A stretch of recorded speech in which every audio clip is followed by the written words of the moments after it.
Let's go.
Yo, what's up, everybody, and welcome to a very, very, very special edition of the Bronx Muchachos podcast.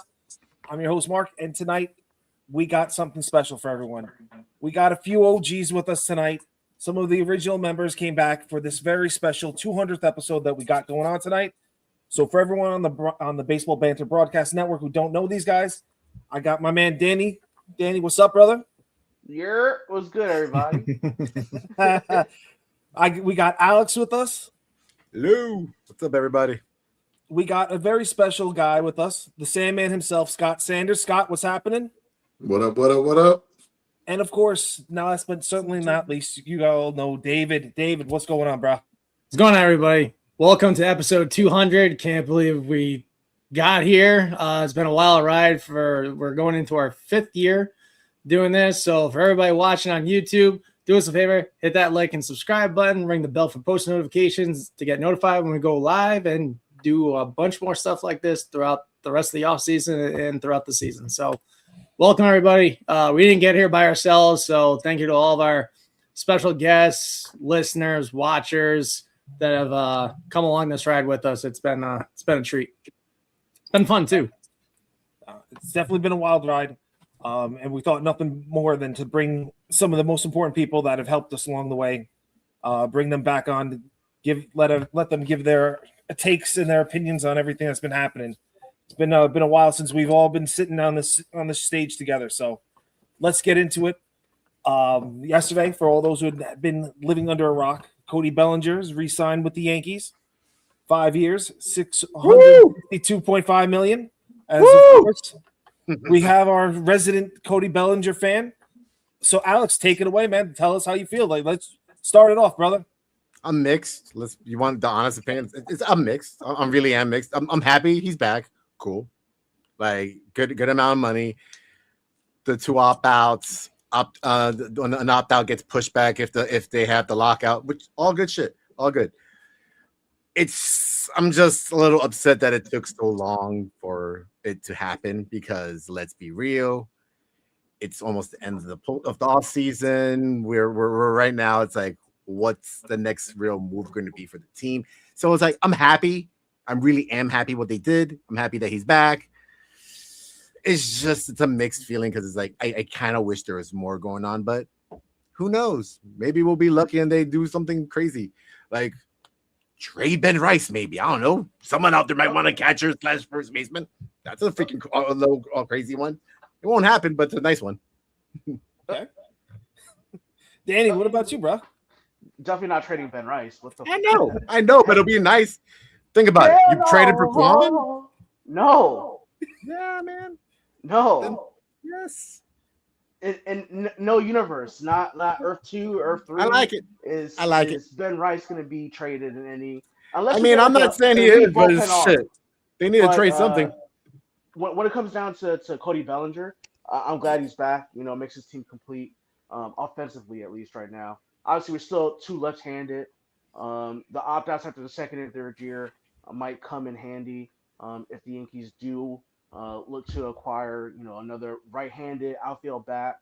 But I'm happy he's back. People forget that last year, this offense was the best offense in all of baseball. We had 119 OPS plus as a team, which was 6% better than the second place Blue Jays, even though they, kicked our ass.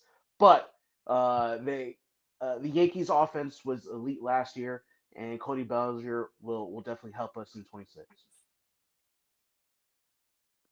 Well, with that being said, I mean, being elite, I mean, don't forget the Yankees did get it handed to them by Toronto, not just the playoffs, but throughout the regular season.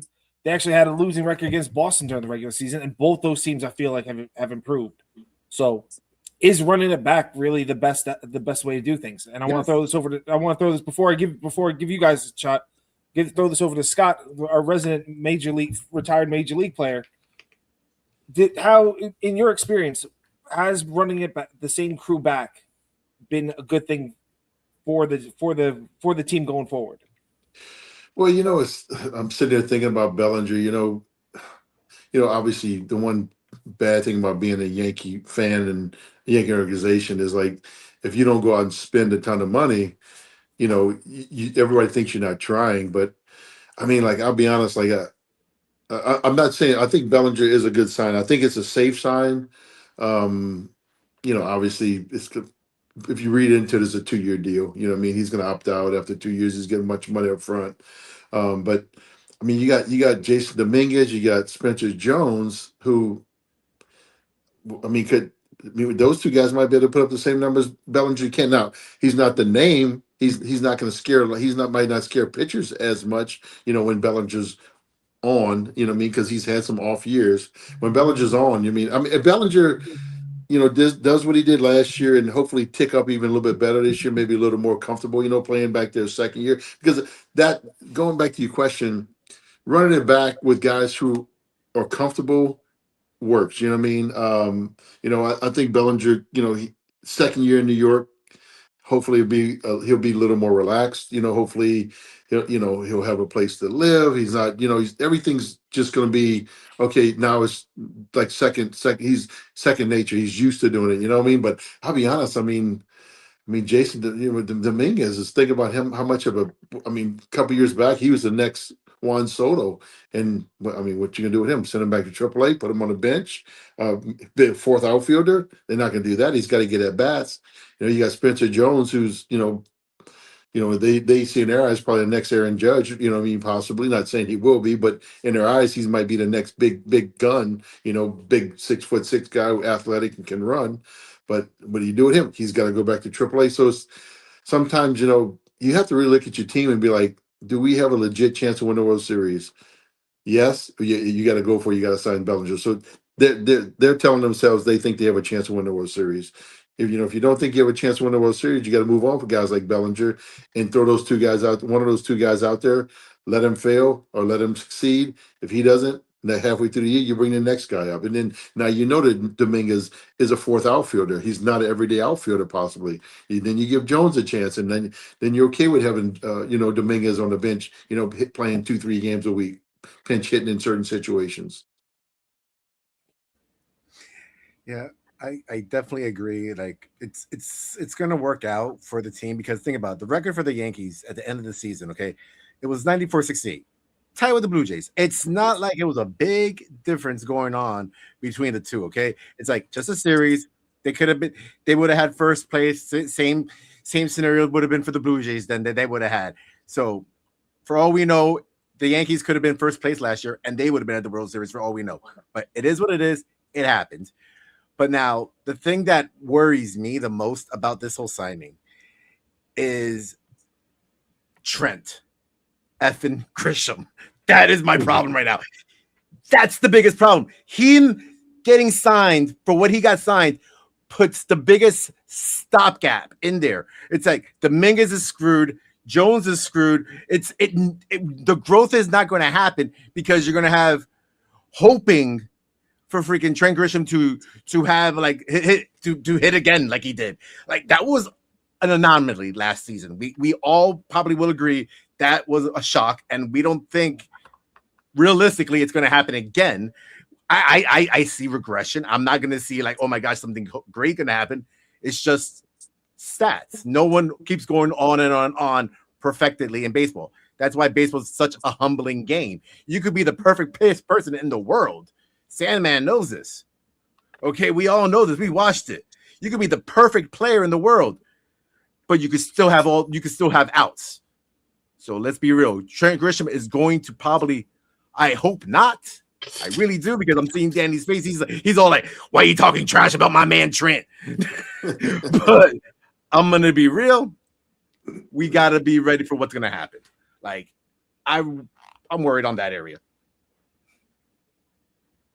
Well, in terms of Trent, um, most likely there will be a regression, but you gotta hope that J Dom takes a step forward. You gotta hope that Spencer Jones could figure out the K issues down in AAA, because we have the guys already in place to play center field. Like, we all know that J Dom came up playing center field. Spencer Jones is a plus center fielder. So if there is some sort of regression, even at 22 million, we gotta take that loss, and obviously he's not going to get the qualifying offer again, and then just carry on from there. And after June 15th, he's able to be traded. So if let's just say, for example, we do need some bullpen help, and Spencer Jones is tearing it up in AAA, and J Dom is showing that he can hit left-handed pitching, like, Trent Grisham becomes a trade chip come July. So if he's performing well, Yeah. especially on this 1 year deal. I think you got a lot of movement that can happen, because there's a lot of what ifs in this lineup right now. Can Ben Rice be a first baseman is a big question, and that right there is well enough why you have to re-sign a Trent Grisham. I'm sorry, not Trent Grisham, Cody Bellinger, because Cody Bellinger can play all three outfield positions, and he's a first baseman. So if Ben Rice shows that he can't handle first base, boom, you can move Belly over to first base. You then insert J Dom in the outfield.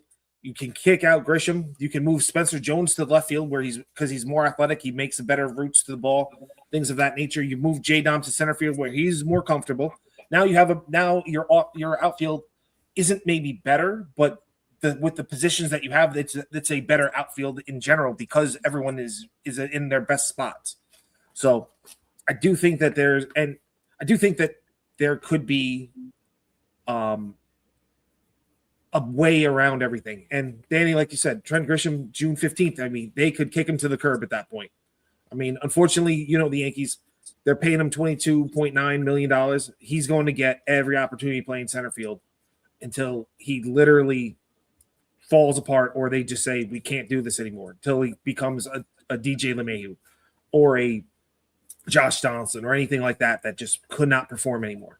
But they'll throw him out there no matter what, every single time, no matter how much everyone gets angry with him. Yeah, that's proven. But we got 3 years of Anthony Volpe. It's true. You know me. I've not changed my tune on that one bit. Yay! I'm wondering, like, with the obviously the outfield obviously is overloaded, but like, how about Judge playing first base? You know what I mean? I think that'd be pretty interesting. You know what I mean? And put some young guys out there running in the outfield. Because obviously Bellinger can play center or right or any way you put him, but I don't think the Yankees would do that. But to me, that'd be pretty interesting. It was because if you think about last year, he missed time wide from throwing from right field. You know what I mean? I think it would take a lot. I think he'd hit better, to be honest, possibly too. Less stress on his body. Well, don't forget he's got that elbow issue that everyone's still going to hold their breath over this whole season. Well, that's what I'm saying. You know what I mean? I think his throws will be less stressful. Mm-hmm. I don't think. Obviously you have to see if he could do it. But he's got the body for it. You know what I mean? He's got the athleticism for it. I'm sure he played some infield growing up. At some point in his life. He wasn't always 6. He wasn't always 6'7". Right. You know what I mean? But I don't know, that's just kind of interesting, because at some point, is he 33, not 34? 33. 33, yeah. He'll be 34 this year. You know what I mean? So, you start thinking about, your body, it can take a beating in the outfield more than it's going to take on the infield. You know what I mean? Just pounding but I don't know, something to think about. It may be against certain lineups, you know what I mean? Flip-flop him at first, or some outfield and some DH.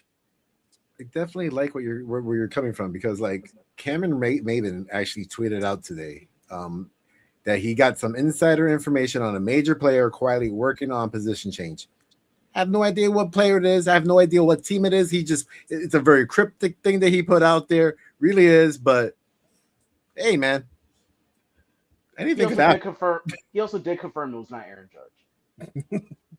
I didn't Oh, there hear you what he said. He said, It might be a Juan Soto. Juan Soto is a great candidate to play first base, Yeah. especially for that Mets team. I mean, maybe it's Giancarlo Stanton. Thinking about like Playing as short. players that if they could go into the infield and everything like that, like a J-Dom trying to learn the infield might not be a bad thing either.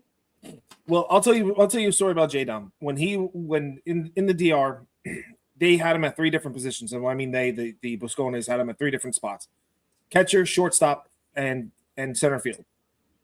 And with all the tools and everything like that, they said that he'd be better off in the outfield, but he's got the shot to play. He could transition back to shortstop, and that solves your Anthony Volpe problem too.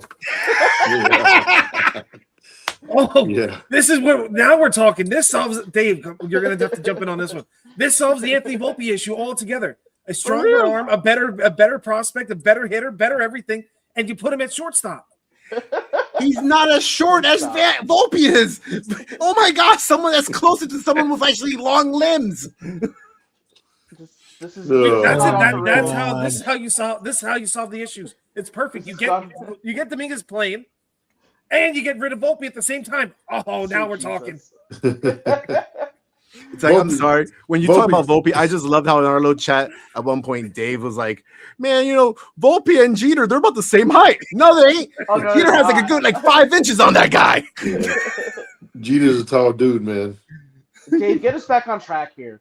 All right, so let me jump in on everything that's been said. So we're 17 minutes into this, and I let you guys just run away with this whole thing. Bellinger should not have taken this long to get signed. That was trash. We held up the entire offseason minus a Rule 5 draftee for the first time in 15 years, and signing an army of minor league guys to include the Mexican League MVP. Woohoo! World Series is ours.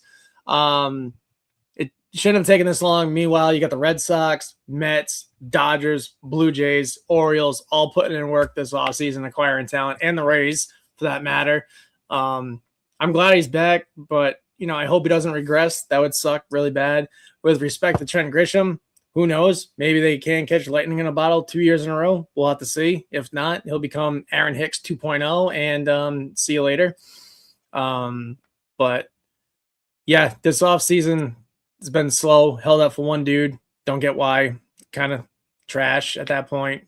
But Judge playing first, I don't know. I think his height's going to limit him into what he can do, and he's getting older. I mean, we saw Mickey Mantle move from center to first base towards the end of his career, but he was also a lot shorter of a guy, not 6'7" and 200 and some odd pounds. But with respect to Dominguez and Jones, Jones has to figure out his strikeout rate. His strikeout rate in the minor leagues this year was in the high 20s, low 30s, and that's going to get corrected before he even sets foot on a major league field, in my opinion. And moving Bellinger to first would definitely be the ideal thing that gives you the opportunity to play J-Dom every day. Whether it's in center or left, I'd rather see him in center field than left field for obvious reasons. So, and there was talk about him possibly learning third base in the middle of last year just to get him at bats. So, and my last point with the direction of this team, we got to remember we acquired a few guys that, were still under contract control going in this year: Caballero, McMahon, Bednar, and Doval. So wasn't really expecting a lot of movement this offseason. I just didn't expect them to just sit on their hands and wait on one guy to make up his mind for 2.5 months while you got Dylan Cease going to Toronto and you got other teams around the league just acquiring talent in our own division, for crying out loud, in our own backyard, which was kind of a punch in the face. So it's going to be interesting to see how it all shakes out this year. I definitely think we still need another starter. We saw Freddie Peralta go to the Mets earlier today or yesterday, I believe. So it's going to be interesting to see where it all shakes out. Mackenzie Gore got traded today. Yep, he got traded to Texas. Yeah. Five guys going back to Washington. I mean, ridiculous. What in the That- world? Yeah, that was Jason Dominguez trade talk? What? Jason Dominguez becomes prime trade bait target after Bellinger signing. What are you talking about right now? Yeah, that's all. That's clickbait stuff. Oh, all right, never mind. As I was. But well, if we look at this Yankees team and we compare it to last year, obviously, like what did the Yankees in was their pitching. It wasn't the offense. The offense showed up when the pitching put them in a hole. The offense got them out of it, and that's against good teams. And they demolished the bad teams. The Yankees offense and the Yankees pitching was okay just against the middle tier teams, but they had a real hard time against the Red Sox and Blue Jays, the guys in our own division. So if Max Fried takes a step forward against the guys in division, Luis Heel, Will Warren, I think we could all expect a jump from Will Warren going to season 2. Like if Luis Heel comes into this season healthy, like that's a solid 1, 2, 3. And then we're looking at the Ryan Weathers of the world if he's healthy from the left side. Rodon coming back in May. You're leaving out Cam And- Schlittler being right Oh, now. yeah, I cannot yeah, wait right. to see what that kid does in year 2, man. Whew. Like that's 4 guys right there that could legit be impact starters for this team that we didn't really have last year.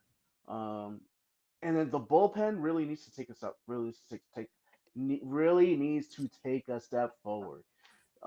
Duvall and Bednar at the end of the games, like how are we gonna get the ball to them? Like, do you guys really trust Fernando Cruz? Like, do you trust in him being like that solid 7th inning guy every day? We did bring back the lefty Tim Hill, but like, how are we gonna get the ball to Bednar in the 9th? I'm still not sold on that bullpen group. That's been my concern this entire offseason, man. They didn't do enough work in the bullpen. I really would have liked to see them concentrate more on that. I mean, thank God we don't have Mark Leiter Jr. coming back this year, who really gave me a heart attack every time he stepped on the mound. But so did Fernando Cruz. Like Fernando Cruz, you saw flashes of hot and cold. When he was on, but he relied on that splitter too much going into the postseason and was all over the place and looked almost as bad as Devin Williams at some points. And I do believe that if you see Elmer Rodriguez Cruz come into spring training and absolutely blow the doors off the place, you best believe he's going to be in consideration for either long relief, spot start, bullpen type of thing. And if they add that kid to the bullpen, I definitely think that's how you bridge the gap to the back end guys. So, well, don't forget you got Legrange also, and Legrange's got. Yeah, but I think ERC is leaps and bounds ahead of him, to be quite honest with you, based on what I saw towards the end of the minor league season. It's a weird thing. Like he's jumped, and it's weird thing enough. Like he's dropped the Cruz part to his last name. Everyone just calls him Rodriguez, Elmer Rodriguez, DR, not ERC anymore, which is crazy enough. Yeah, but right. I will say, like it depends on which publication you're talking to. Like, Baseball America, they're putting ER ahead of Legrange. If you look at the pipeline's already got Legrange as the top 10 right-handed pitcher of all prospects. So he's like you gotta think he's right there too. So and that's ahead of ER. So it's a wild thing. I think they'll probably both begin the year unless there's another injury in AAA, and then go from there. I think you're right. I think ER is probably like the first call up. Mm-hmm. I think right now they don't put him in the bullpen. They'll put him as a starter.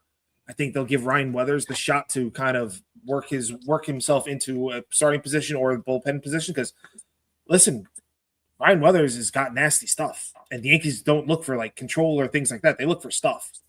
And if he's throwing 90, if he's topping out 99 right now as a starter, that's 10. That could be what, Scott? 101, maybe 102 as a relief pitcher. Could be, yeah. I mean, I'll agree with you, but I gotta push back a little bit because I think if that bullpen gets obliterated going into June, I guarantee you they're gonna have to do something, and I think they call up Rodriguez to stop the bleeding if they need to. Let's look at what the Dodgers did this year. The bullpen was God. atrocious for the majority of the year, but they had like 10 starters, and they pieced it together. Well, I've seen the postseason is a little bit different. You can do that in a short time frame, but the Yankees are kind of building that depth of starters right now, so that way when the playoffs do come, they could throw Ryan Weathers for 2 innings. They could throw maybe not Ryan Yarborough, but like ERC could come or ER could come in, a Lagrange. Let's not forget about Ben Hess, who had a really good single A, double A season, and he's knocking on the door too. Yankees have a lot of pitching depth that's ready to really knock on the door. And if you get them in the right spots, in the right situations, um, it could be dangerous. Like give young kids confidence. Wow. And Scott, you could probably speak to this. They they run with that. To young Yeah. big league pitchers, yeah. So I mean, when Peralta's name was getting thrown out there, I was like, oh, he would be a really good fit. You know what I mean? Obviously, you know, I guess what they end up wanting, maybe pieces didn't match up or whatever. But I think Weathers, man, if he can stay healthy, he's got really good stuff. He's got swing and miss stuff. His problem is he just really hadn't stayed healthy. Um, but I think he's gonna. I'm guessing. I mean, I could be wrong, but I have maybe they let him start until Cole and Rodon come back, and then you know shove him towards as because most times you go into spring training hurt, and then obviously you start the year hurt, or you start the season healthy, and guys like that get hurt middle of the year, miss some time. Obviously, what I mean. So I'm thinking maybe what they might be thinking. You start him early. One of those two guys come back, and in the back half of the season, you put him in the bullpen, and so you get most of his max load beginning of the season. April, May, June, July, August, September. He goes to the bullpen, and now he becomes your setup guy. Obviously, possibly close at times. I mean, he's got in the bullpen. He have closer stuff. I mean, he's got. I've been seeing. I mean, I pitched against his dad, so I mean, obviously, I followed him. He played against Cam a handful of times in the minor league, so I've seen him pitch. A handful of times. But he can. I think obviously this year for the Yankees, I think they're going to hit. I mean, they hit last year. Like Danny started to show off talking about. What I mean, I don't see that just tanking. You know what I mean? But I think that bullpen is going to be the key. If they can sure up there. Obviously, I think Bednar is going to help. I think he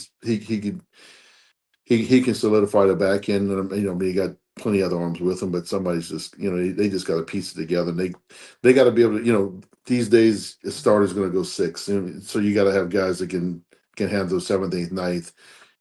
You know, 5 out of 7, 5 out of 6 out of 5 or 6 or 7, 5 out of 6 or 6 out of 7 days. You know what I mean, in a week. So, but they got to get those. They got to get the other two horses healthy, though. Cole and Rondon, and as long as they're halfway in it when those guys come back, I think it'll be a fun year. The one thing I want to see change that's been our Achilles heel for the last 3 seasons, it seems like, is this summer slump they go through from late June to the All-Star break, and then it carries over into mid-August. That's one thing that they gotta somehow, some way fix. And I'm so sick, and I know Dan might disagree with me on this one, but these nerds, man, when a guy gets on here and they're telling, Boone and whoever, oh, well, he's played too many days in a row, you got to bench him. Now, screw that. Play the hot hand. I'm so sick of it. Like, guy gets going and they bench him the next day. And that's when this summer slump starts happening, is when they start getting cute with things and moving stuff around and benching guys when they're on a heater to bring in a guy that hasn't played in 2 weeks, and they end up going on these severe losing streaks that if they didn't do it last year, they'd probably win the division by 4 or 5 games. Well, Devin Williams is the reason why we lost the division. Well, yeah, that too. It doesn't blank. help when you got your closer out there blowing every opportunity he gets. Like, how you blow a 4-run lead against Tampa at your home ballpark? Like, I don't even want to get started with Devin Williams. But I think Aaron Boone's actually done a better job in terms of not hot. I think he does believe in hot, because he gave Dominguez a long run first half of the season. He was going through that whole, like, Jay Don would get a day, Cody would get a day, Trent would get a day, but they established them, and then they established themselves in the second half. Like, you could not put Cody Bellinger in the lineup every day. You could not put Trent Grisham in the lineup every day for Aaron Boone. So I think he's done a better job with that. But I do agree, like the swoons, it needs to like instead of being losing 15 out of 20, like if we just go 500 in that stretch rather than like 20 games under 500, we'll be all right.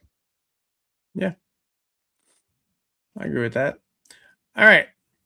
So, Take it away, bud. all right.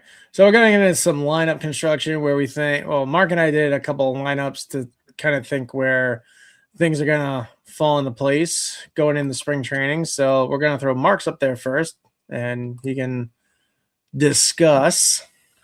So not only is this kind of like just how we're thinking, but where we can as you can see what I have there, what we can actually do to kind of what the Yankees should do to make it even better.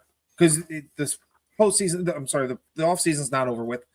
I mean, I'm thinking that the Yankees are going to put Trent Grisham back at the leadoff spot. You go followed by Judge, then Cody. I mean, you have a healthy Giancarlo, so he's going to bat 4. You have Ben Rice behind him 5, and then you got 5, 6, and 7. You have Rice, Chisholm, and Wells, all left-handed bats. You got Jose Caballero there as well at the 8 spot, and Ryan McMahon leading up the back end of it all. I think, all joking aside, it would be cool if they had Jason Dominguez is now learning shortstop to take over for that long term. A more, a realistic option is always the trade route, and Nico Horner can play shortstop. And Nico Horner can be the dude that's there. He's won a Gold Glove. He gets on, he doesn't strike out.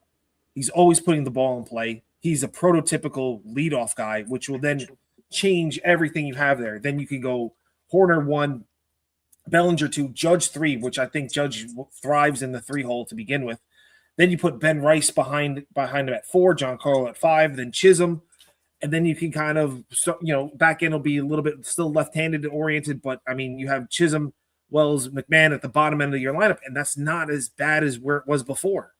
But that's a big move I think you can wind up doing with the lineup, because I mean pretty much however you put the numbers together, however you put the names on there, that's the starting lineup right then and there. So that's what I'm thinking, and kind of throw this around the horn. What do you think? 1, do you think it's a possibility to get Nico Horner? 2, do you think the Yankees will actually do it? So, Dave, I'll throw that to you first because I know we've talked about it, but I'll let you go with that, run with that first before we go down across the way. I don't think they do it. I feel like the Cubs asking price is going to be pretty high for that. You're probably looking at giving Rodriguez at that point. You're probably looking at, some top position players like Jadam, Jones, people like that. I just don't think they do it, because then what do you do with Jazz? There was talks about them trading this offseason. Nothing's happened. He is making $10.1 million this year, so moving that might be a little bit difficult for some teams to take on, especially with a lockout potentially coming in 2027. So I don't see them doing it. Well, Jazz and Nico are both are free agents after this year. No, I know, but what I'm saying is that I think Caballero can handle the workload. I don't think they'd trade for Caballero if they didn't think that he could. I mean, if they didn't think he could handle the workload. And I like Caballero. I like him at short. I like his bat to ball ability. He hits for some power and consistently gets on base. And he stole 49 bases, which is something we definitely need in this lineup. Now, whether or not we use it, that's a different story. But I don't see them doing it. It would have happened already. Well, we would hope that the Bellinger deal would have happened already too. Here we are. Yeah. What about you, Danny? Nico Horner would be a great fit for this team. Dave, I think you hit it on the head. The Cubs, they're always looking for pitching. That's why they made that trade for Edward Cabrera. It'll take a guy like LeGrand to get a guy like Nico Horner. ER will be in the conversation. Yankees do have depth, like I spoke about earlier, but I would love to get a guy like Nico Horner. I just don't see it happening, unfortunately. And I would really be shocked if they did pull that trigger. Alex?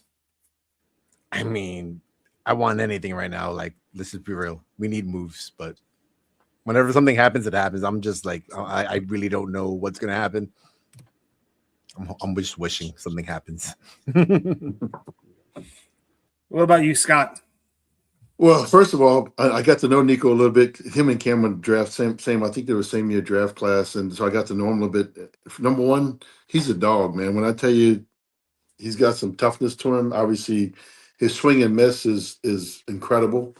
I'll be honest, I don't know if he could play a true shortstop, but shit, I said that about Mookie Betts last year, and he made me look like a dummy. So, but I do think worst case, if you kept Jazz, he could definitely play third base, I think, which I think he would be a gold glove third baseman as well.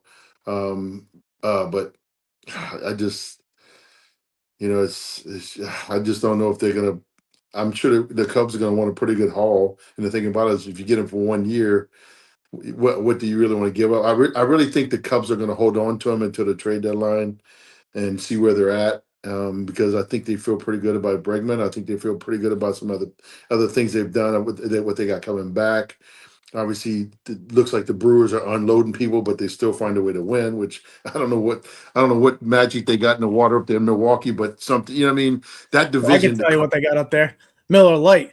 Yeah, but the Cardinals are dumping. You know what I mean? So it's like the Reds are getting better, the Pirates are getting better, but like the Cubs are sitting there thinking like, okay, we're adding everybody else who was where we were is subtracting, and then the other teams are on a download trying to get onto the come up. You know what I mean? The other team that's always been there for years is literally dumping everybody who has any experience with meaning the Cardinals. So I think the Cubs have to keep him and see where they're at in July. I mean, it's if they do trade him now, shame on them, and that's they're trading fool's gold. So I don't think it's going to happen. Yeah, Not and not now. I'm not anti Nico Horner at all. I mean, looking at his stats from last year, he hits in the high 200s, a little bit of power, and his slash line was pretty decent too. So yeah, he'd be a great fit for this team. It'd be great to get another high average guy on this team to get And on he's base right. and set the table. And he's So right-handed. He's right-handed bat that too. Yankees need desperately. Yep, totally agree. And then also, like, you also remember, like, right now the Cubs, they went in on this all season, so you got to wait to see what happens till things go down, because they spent a lot of darn money this whole all season. They were not being like the Cubs of the old. Let's be real. They're like, we think they could win. They feel they could do something now. Yeah, and from what I heard is like obviously it was everywhere, but man, I don't know what Tucker did, but man, he wasn't very liked in Chicago. I don't think. You know what I mean? Yeah, definitely You not. know. Yeah. And he played through injury for them too, which is wild. Like he had Yeah. broken fingers or something like that, and he pushed through it. And they didn't like the fact that he played through that, or the numbers weren't there. They just said he wasn't really good in the clubhouse. They said he didn't think he'd show up, get dressed, and play, and get dressed and go home.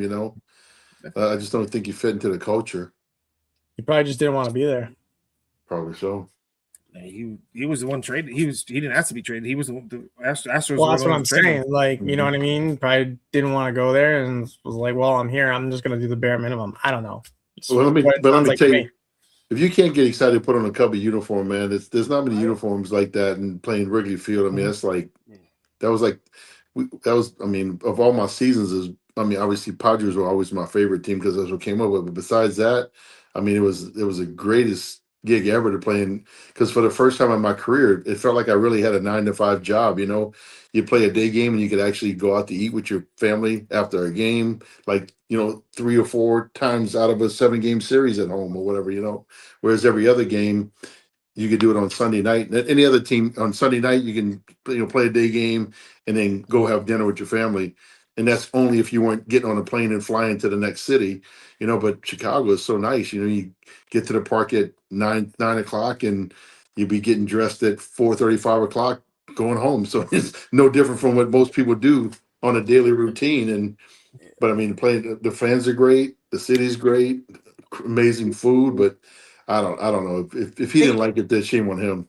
It could also be. It could also be. It's not a hitter's ballpark. You're a pitcher. He's a hitter. Let's just be real. Yeah, could be. I don't know. I just think he must not have vibe with something. So, and not only that, Wrigley Field's only one of the last two original standing ballparks from way back. So, right. And the ball flies during the summer in Wrigley. Oh yeah. When the wind blows out, it does. Yeah. Yeah, for sure. I have. When that wind's blowing in, that ball's not going anywhere though. Oh no! When the wind's blowing in, it's not a hitter's park for sure. I kind of got a crazy recommendation here. As crazy as J Dom at shortstop? No, that's just batshit crazy. Nah, trading Ben Rice. That's the craziest out of all this shit today, for sure. Yeah, I win. I win it all. Woo! I got a good one. A reunion with the guy that's we don't want that, man. If it's a catcher, no, take him away. Yeah, we need right-handed power. We need a platoon guy behind the plate. Gary's gotten better behind the plate defensively. Why not? But he still can't hit his weight. Well, he got better because he's not with the Yankees. They don't have 3 different catching coaches for him in 6 years. Yeah. Well, which is funny because the Yankees are a catching factory now. Look at the guys that we got on this team. Ben Rice is better. Austin Wells, JC Escarra, but they're all left-handed. Why not bring a guy like Gary Sanchez back on a 1-year deal, pay him $2.5 million? Hey man, don't worry about being the everyday catcher. Catch twice a week, face a tough lefty, hit some homers. We don't care if you hit 180. Just that's what you say now, and then you get him in the middle of the damn season. You're gonna be like, look at this mother effer. He's only hitting 180. Why is he not hitting his weight in gold? Bro, get out of here. Care about batting average. Hit me some homers. Get on base. Okay, I'm sorry. You're gonna be like, look at it. He has a subpar WAR. Happy now? Did I speak, Danny? That's better.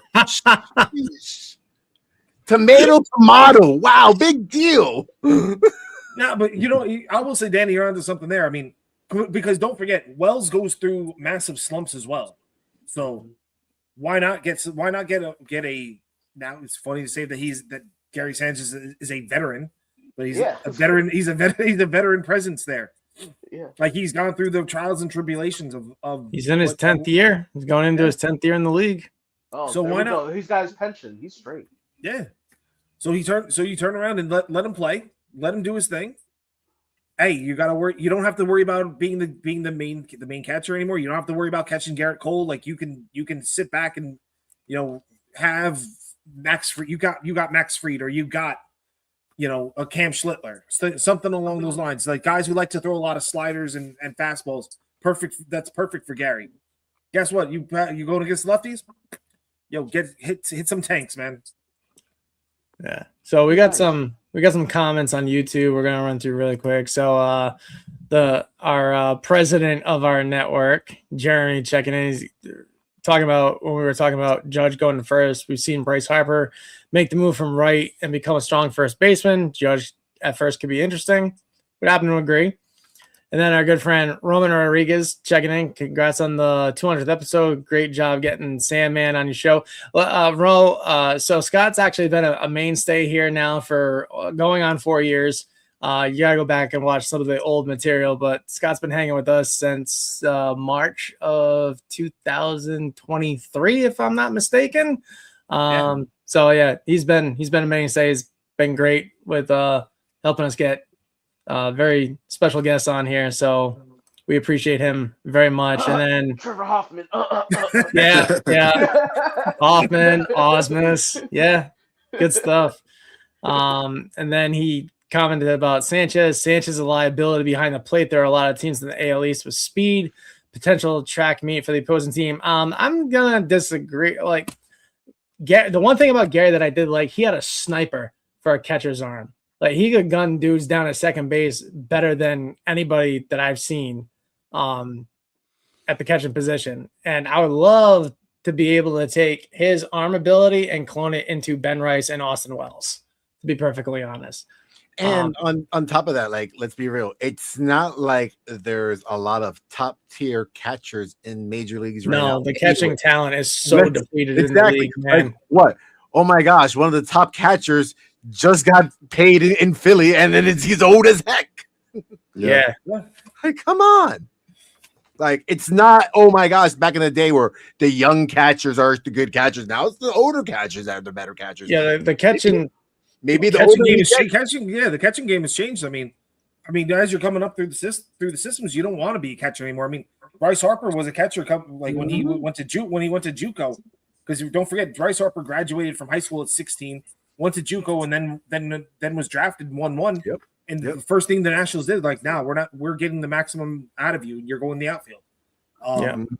Will Myers was the same thing. Will Myers was the same thing. He was a catcher, boom, right to the outfield. I mean, I could see it. I as much as I will be upset to see the man back, it's not a bad move. It does put Pop in the bottom of the lineup, and it's right-handed. Yep. And if we look at the catching position, man, it hasn't been the same since Pudge retired. Like, I can't think of like. Well, I mean, you have power throwing, Pudge, Benito Santiago, like those guys behind the plate, Yadier, Molina, like those days are kind of come and gone. Like, I mean, you had Yadi Molina, Buster Posey, Sal Perez. I mean, outside of those three, I mean, it's really gone downhill, to be honest. Who's the best catcher in the game right now? Like, Real Muto and Sal Perez. Sal, but Sal doesn't catch every day like he used to do. But he's still doing it. Yeah, but Real Muto isn't going to be catching every day as well. I mean, or it's Alejandro Kirk right now. All right. According to MLB Network, they got William Contreras #1. Okay. Then Adley Rushman, Will Smith, Cal Rye, JT, Yonder Diaz, Gabriel Morano, Alejandro Kirk, Sean Murphy, Austin Wells. Yeah. All right. Kyle Raleigh's the only guy that I consider to be a guy. But look at that. He's not ranked higher. 10. I just named the top 10, and none of those guys, like except for one, should be top 10. Yeah, and I'm even including Austin Wells in that.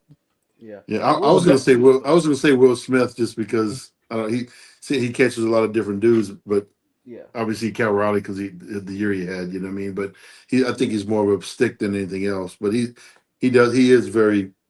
I like him behind the plate too. Yeah. Don't get Scott started about top 10s. He's very upset that Trey Savage is listed as number 10 for the top 10 starting pitchers in the league going into 2026. What does the kid have to do? What does the kid have to do? Jesus Christ! He struck out 18 Dodgers in 5 innings.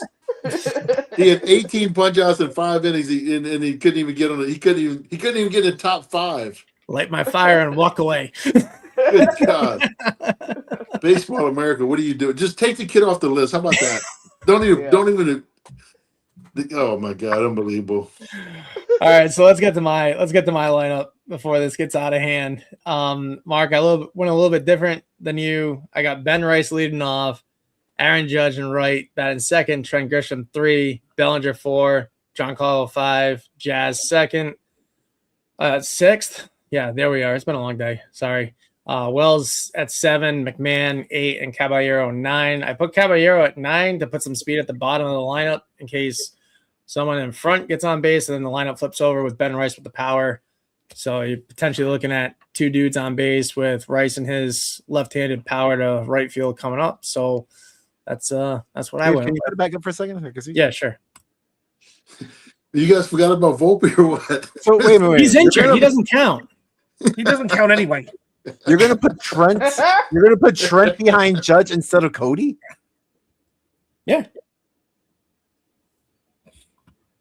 Okay. You're really banking on him having a good year. I mean, I wouldn't put Trent in behind Aaron Judge. No. If anything, I will flip flop Trent and Ben. Yeah. But either way, it's super left-handed. Like, this lineup is just so left-handed, and that lineup illustrates it. And that's really frustrating. I obviously have Ahmed Rosario coming off the bench, but man, impact right-handed bat. Like, he's a guy that's gonna get you a single or a double and get on base and hit the lineup. And Danny, you said something very important. And you know something? I remember about 200 episodes ago, a certain Mark was complaining about this team being too right-handed heavy. Yes, I was. We were. 200 episodes later, and now we're left-handed heavy. You know, and you know what? Cashman can't And do Brian that. Cashman's the one sitting there going, "Oh well, we're too left-handed. Why?" Like, I will say, A-Rod was the one who pointed out the best. You have 3 catchers that are all left-handed. You have 5 guys that are all DH that can be your DH or play right field at any given point. There is too much redundancy in this lineup. You have a shortstop that's not really a shortstop, a second baseman that might not be your second baseman. Like you got a first baseman now that doesn't really play first base.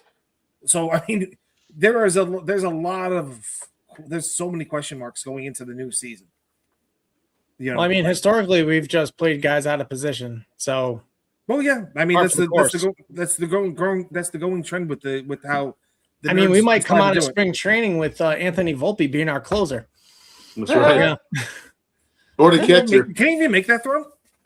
I don't know. Might put him behind the plate. 75, and he's straight.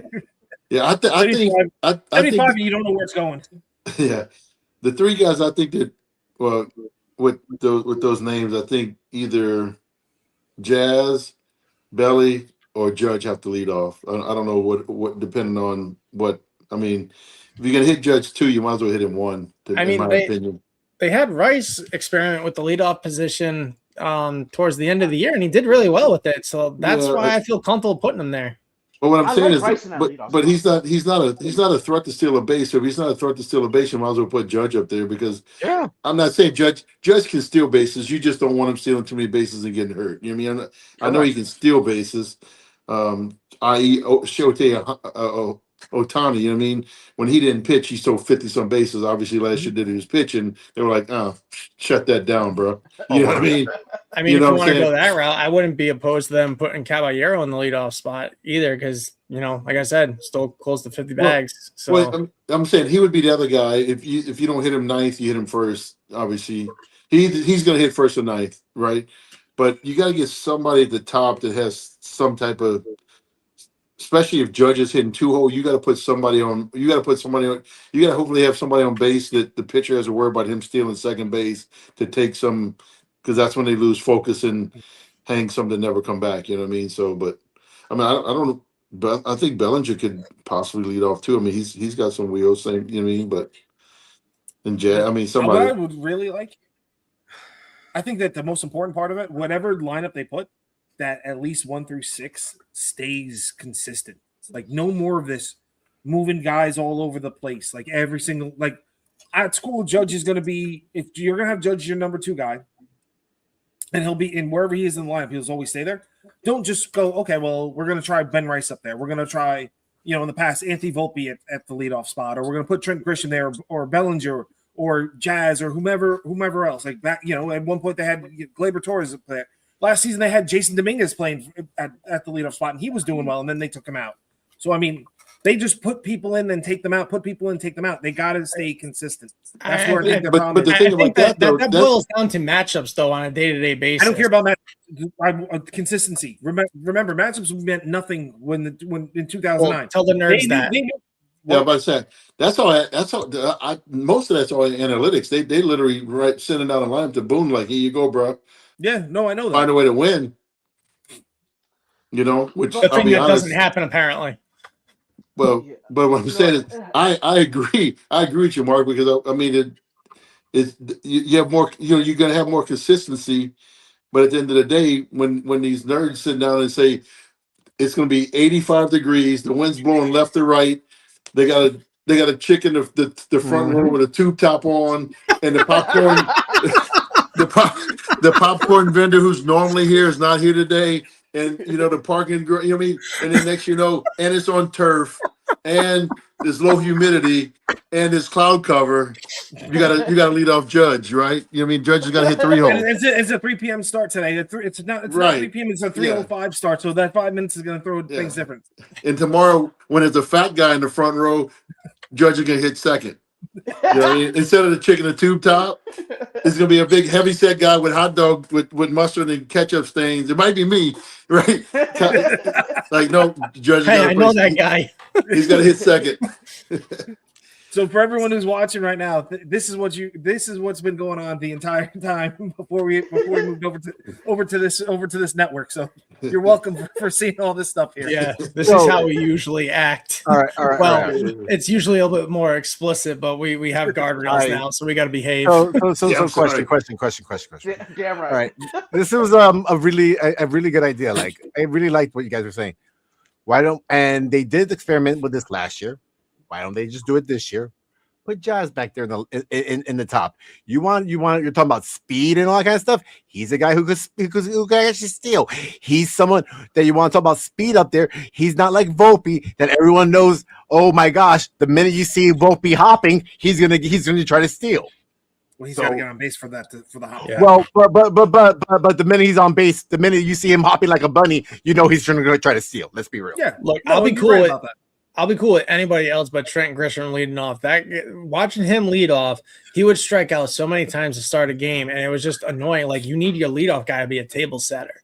You need your leadoff guy That's to why I somehow would rather get on have base. Jazz be the leadoff man. So then that way you have some youth, you have speed up there. He'll be batting right in front of Judge, and then let's say you have Bellinger right there. You got the old left, right, left going on, and just like we all want to do. I agree with you, except that Jazz goes off the rails at times, and he thinks he's a power he's hitter a free swinger. as opposed to being. 1000%. If he can realize he goes 70% with the swing, I'm with you. There. That's something hopefully that he worked on this offseason, and he went less of and he used his time this offseason being over at Georgetown River Field and everything like that to maybe work on his hitting, so that way his hitting's more not so let me try to go for the home run ball all the time and let me try to get on base instead. I thought he spent his off season with his soon to be wife talking about their OnlyFans. Wow, That's news on me. Oh, you didn't see that one else? I don't go into the same websites you go through, sir. Sorry. Stop. Hey, but No. thing about it- That was a real thing. I'm not. That was a real I'm not- thing. I know, but come on. She's pregnant now, by the way, but it's okay. Oh, no kidding. I didn't even know that. Yeah. So the thing about him though, he could run into probably 6 to 8. I'm happy I don't pay attention to the same news you guys do. But he can run into 6 or 8 leadoff home runs too. You know what I mean? And I mean starting the games.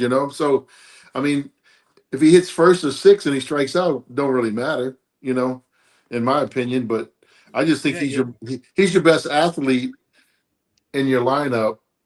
They can get on base and create some havoc, because you want havoc. Like I said, you want havoc on the bases when Judge comes to the plate. Correct. Because that takes the pitcher's attention 100% off a Judge, and he's got to focus on first or second or wherever he's at. You know what I mean? And believe it or not, it makes a big difference when you're facing Judge, like a guy like Judge with nobody on base, or Judge with somebody on first base, and I got to focus on. I can only throw over here twice. Yeah. Before he can just do whatever the heck he wants. You know what I mean? And Sandman, you as a pitcher, let's be real for a minute. You got Trent Grisham on first base, or you got Jazz Chisholm on first base. Which one are you more worried about? Exactly. I look over and see Grisham's mustache. I'm like, oh, he ain't running. Exactly. That's holding him back. That thing is slowing down big time. Dynamic. Yeah. I don't trust Jazz getting on base enough. He's got like a career 313 on base. Like that's not good enough. But I'm telling you though. But guys, depending on where you put a guy in the lineup is going to be depend on how he approaches a lot of his at bats. Though, you know what I mean. You put him in a leadoff. I don't know if he's ever hit leadoff. I'm not going to sit and tell you I know for a fact.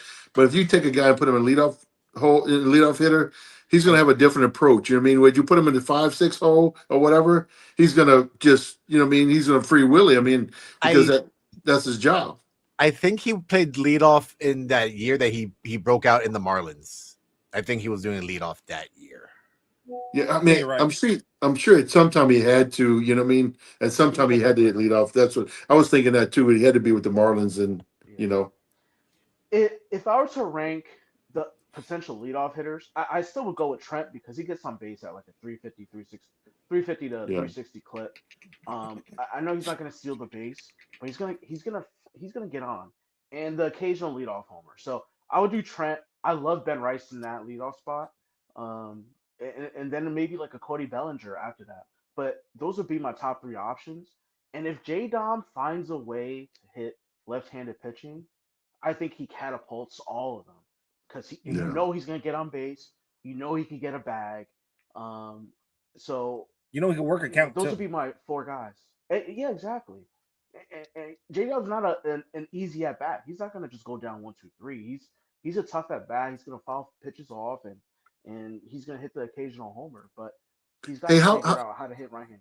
how was Ben Rice speed wise? Is he? I mean, I paid attention, but I never really seen him try to steal a bag. I mean, does he We'll be pose any lucky. threat? We'll be lucky to get 5 bags out of Ben Rice. Yeah, Yeah, that's what I'm exactly. saying. That's what I'm saying. That's why it's tough to have a guy like that in leadoff, man. Yeah. Yeah. I'm just being straight up. I mean, I'm not saying Yeah. you can't. I mean, if that's what you got, that's what you got. You know what I mean? But that's not what you want prototypically. You know, and hey, listen, baseball's changed since I played, so I'm not saying stolen bases ain't what they used to be. You know what I mean? But at the same time, I just know the threat it causes, and you want chaos. You know what I mean? And Mhm. that helps. But I mean, obviously, I get your point. You want somebody who's on bases. You know, they're going to be up there, work some counts. You know what I mean? Work the pitcher. Yeah, so I get that. Yeah. I think outside of Jazz or J Dub, we really don't have Caballero. We don't have that on the roster.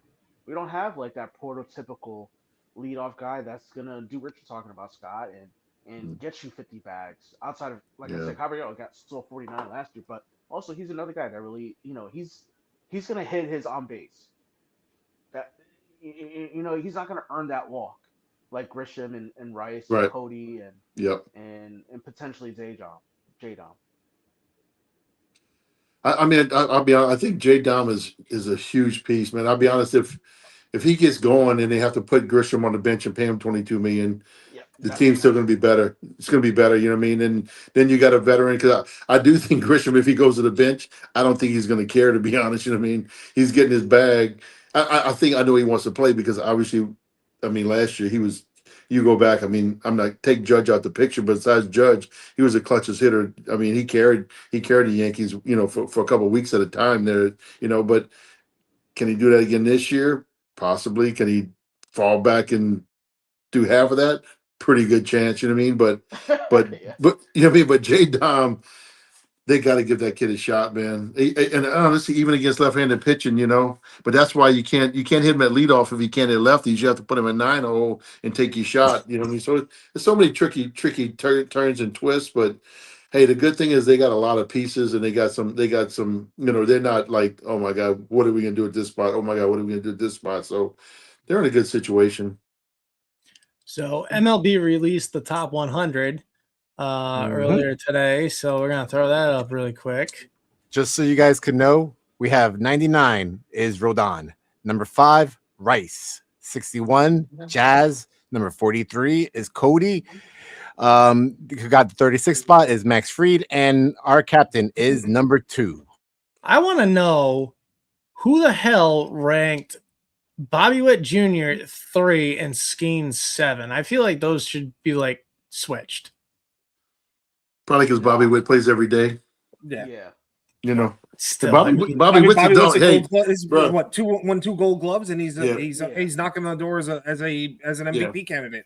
I'm not saying he's trash by any means. Skeens is doing unworldly things on the mound. I mean, Let me ask you this: then why is Skeens not ahead of, say, Juan Soto or even Jose Ramirez?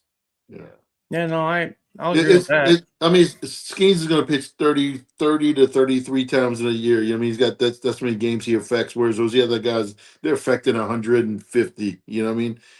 Bobby Witt's a dog, though, man. He led the American League hit, and I think he had 186 hits last year or something, which is not crazy out the box, to be honest. I mean, Tony Gwynn did that in 4 months one time. And let's be real for a minute. You're getting mad over here about it, but like, let's be real. That's number 7. He's the number 1 pitcher. Realistically. Because you got Ohtani, he's a 2-way, but that's different. That's the golden goose. Yeah, normal 1-way player. That's right there. He's the number. He's the number 1 pitcher. If Ohtani was just a pitcher, Judge would be number 1. You know what I mean? Correct. Without a doubt. And then Ohtani would be number 2. If Ohtani was just a hitter, Judge would still be number 1 because I think I think Judge would trump Ohtani on that because Yeah. I think because Ohtani does both, he's Oh, yeah. defaulting. He's by default number one. He's an alien. Yeah, he's Yeah. an alien. Another thing with Bobby Witt, they brought the fences in at Kaufman. Yeah, they Witt do. Yeah. is liable to hit 35 to 40 home runs this year. Yep. With those fences being in at Kaufman and Yeah. steal you 40 bags and provide you Gold Glove defense, without a doubt, Bobby Witt. I'd take Bobby Witt over Kyle Raleigh right now. Mm-hmm. Yeah. Outside of Aaron Judge, Bobby Witt is a guy that I would start a franchise with. 100%. Yep. No disagreement there. Yeah. Well, before we wrap this up, I figure we'd have a little bit of fun. NFL Championship Sunday is this Sunday, so who's everybody got? Not the Patriots. And there it is. Yes. Oh my God. Not We're the gonna get Patriots. fired. This builds some I character. know I slipped one, but I also fixed it up later on. Just want to say it now, Jeremy, if you're watching this, I know I Sorry, did. man. I know I messed up, but that one Danny did. I think that was more of like he did it on purpose. Danny's gonna come through my computer screen like, all right, bro, chill. And I'm gonna go. Let's go Seahawks. Seahawks all day. Yeah, I think Seahawks, Seahawks are. Broncos. Yeah, I mean, after watching what they did to San Fran, dude. Yeah. Like Jesus. I'd have took the Broncos with Bo Nix, but they talking about It would have been the Broncos if Bo Nix didn't go away. Yeah, yeah. But Bo Nix, they talking about shooting him up with something and letting him play, but I don't think that's going to happen. So, hey Dan, here's Jeremy's response. Laughing emoji. Hey, Dave, at least it's not you're fired. Yeah. He's on vacation right now. in That South comes Carolina, next. so- That's the private chat. Yeah. Oh, okay. Well, Danny, we're not on that chat. We're good. Yeah, we're good. We're safe. We're part-timers now. I'm gonna go. I think it's gonna be a repeat of Super Bowl 39. I think you're gonna see the Seahawks and the Patriots. So, Of course you did. Hey, dude, listen. Okay, look. hey, who's the I'm just Who's the glad I now Broncos? know that there's two teams that possibly can go to the Super Bowl right now. who's playing the Broncos this week? Patriots. Oh, wait, Patriots. Oh, three, there you go. Who's the Seahawks playing next? You know what? Vrabel, Coach of the Year, baby. Let's go. I'm here. You for know it. what? Watch Actually, Ball forever. I think it'll be hilarious if the Broncos beat the Patriots because with a backup quarterback. That would be awesome. You know what? That happens. Me and Danny, I'm gonna say this right now for Danny, but me and Danny will be back on the episode, the game after the Super Bowl, if that happens. So, Oh my fun gosh. fact- So, fun fact: Jared Stidham was a 7th-round draft pick by the Patriots after Garoppolo was traded to San Francisco. So that's the only reason why it'd be funny. But he just lost 2 of his receivers to injury, so we'll see how that works out. And he's making his 5th career start and first playoff appearance. So I don't see this really the math working out too well for him. No. He hasn't thrown a pass since Yes, 2023. you're not So, wrong. You're not wrong. You're not wrong on everything you said. But who is the coach for the Broncos? Sean Payton, big deal. Excuse me. No, there is a big deal. There is a big deal. What did Sean Payton do in New Orleans with every single backup quarterback? He puts bounties out on people. That's right. Bounties are one thing, but backup quarterbacks for Sean Payton were good. Let's be real. Jameis Winston was good. Yep. We'll see. I got the Patriots and the Rams. You know what? I'm gonna say it's going to be, like I say, Broncos and the Seahawks. All day. Broncos country. Let's go. Danny, you're God. just you just have hate in your soul because you're a disgruntled Jets fan. So That's you know. exactly what it is. I'm a disgruntled Giants fan. Get it right, sir. At least you guys Okay, got a decent you head coach hate my now. team because my team took away 2 from Brady. Hey, at least you guys got a decent head coach now. Yeah. Still got a horrible GM. Eh, We'll see. blame your owner.